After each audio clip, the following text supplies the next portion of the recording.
We end today's show with an update on Oklahoma death row prisoner Richard Glossip, whose May 18th execution date was just stayed by the Supreme Court Friday, pending the outcome of 2 cases he has pending at the High Court.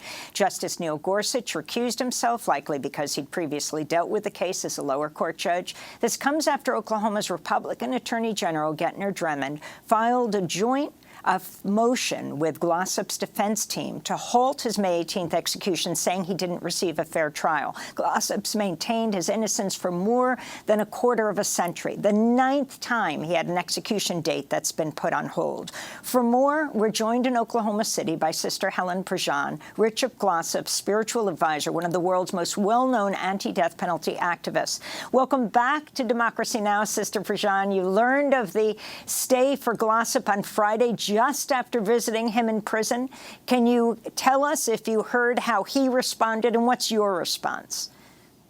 Well, first, my response is I have never heard of an attorney general confess to error in what the trial courts had done in Oklahoma about Richard Glossip, and 8 votes to grant a writ of certiorari and grant a stay. Richard, we had been visiting earlier, and I'd left, and he was just really worried because he was going to need to turn over to the prison officials all of his personal things, his cards, his letters, his photographs, before he was taken into that waiting cell, awaiting execution, which is a torture chamber for him. He was called to the door by the warden. He went, only to find out, Richard, you got to stay from the Supreme Court.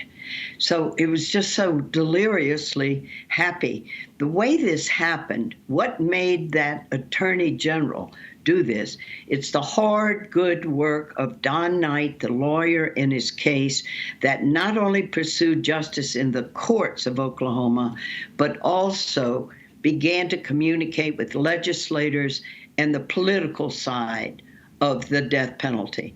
And these are all, 60 of them, GOP pro-death penalty legislators that Don works with, educates, then they start doing their own investigation about Richard's case, visit him, see him, meet him personally, and become very, very committed.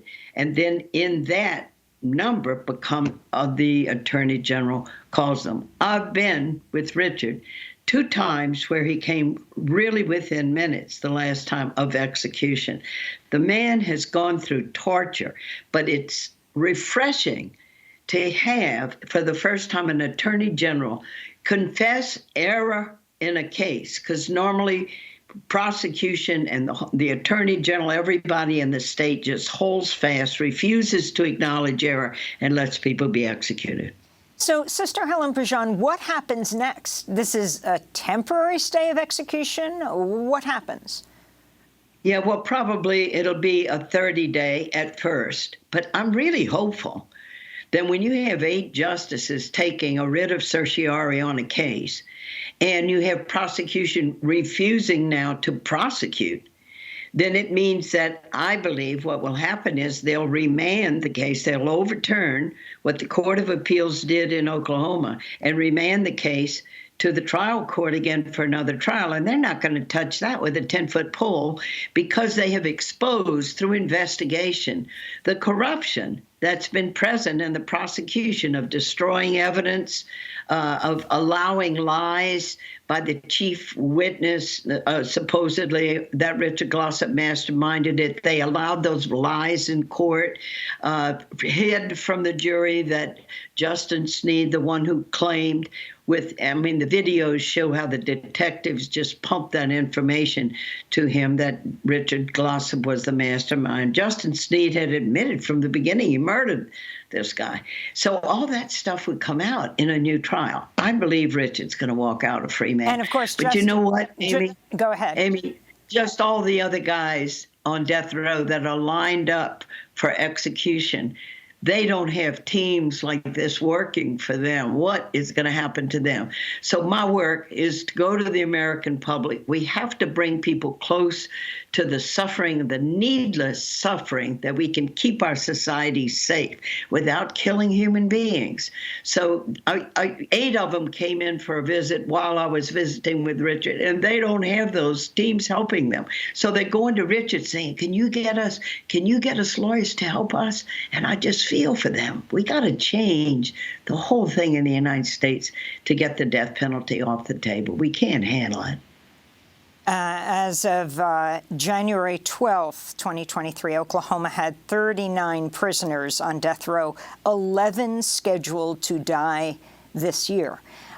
Sister Helen Prejean, you're having a justice rally, I think, is scheduled for May 9th. What is being called for there? We just have 20 seconds. Then we're going to do a post-show to talk about your history with Richard Glossip.